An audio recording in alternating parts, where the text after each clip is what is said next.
Hello everybody, we are going to start our rock collection today. So in this video, I'm going to be showing you 3 different types of rocks, and I'll kind of be explaining and talking about different characteristics that these rocks have, okay? So our first rock is this, all right?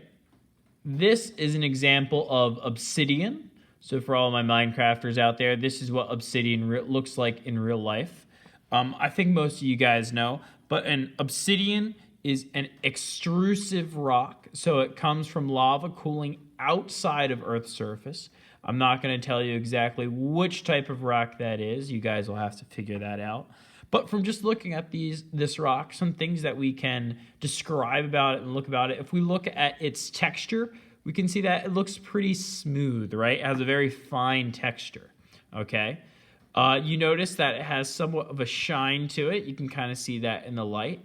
So obsidian's always described as having like a glass-like surface. So if it has a kind of shine to it, you would say this rock has luster.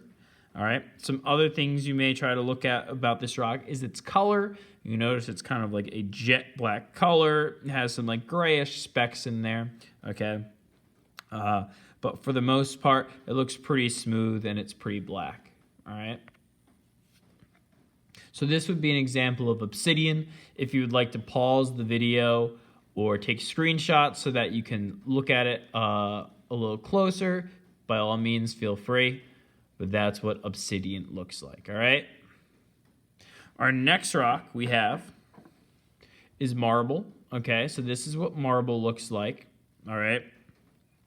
If we're looking at the color, it looks pretty white, okay? There may be some specks of gray in there, but this is an example of white marble, okay?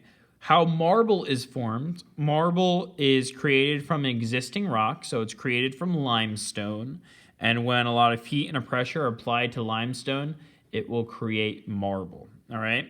If we feel it, it feels kind of coarse, all right? It's not super coarse, all right, but I wouldn't classify it as smooth, okay?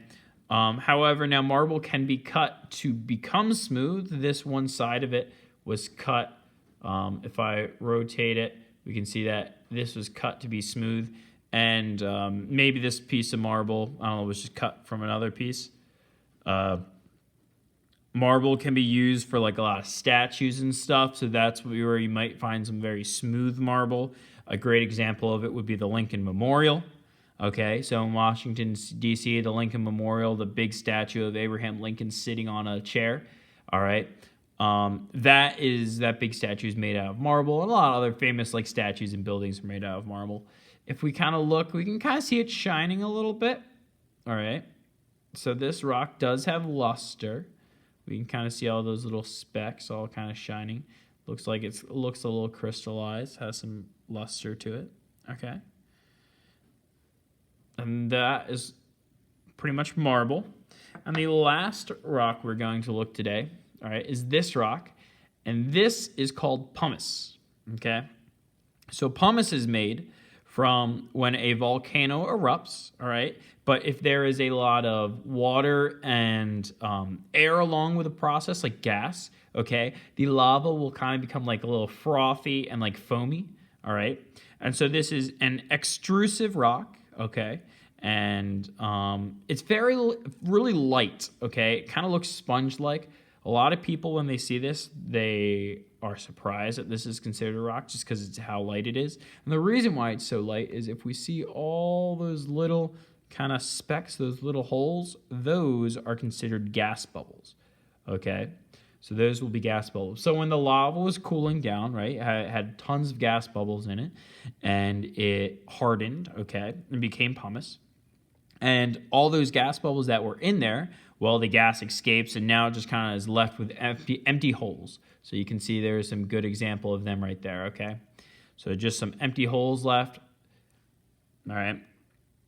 And so that's pumice.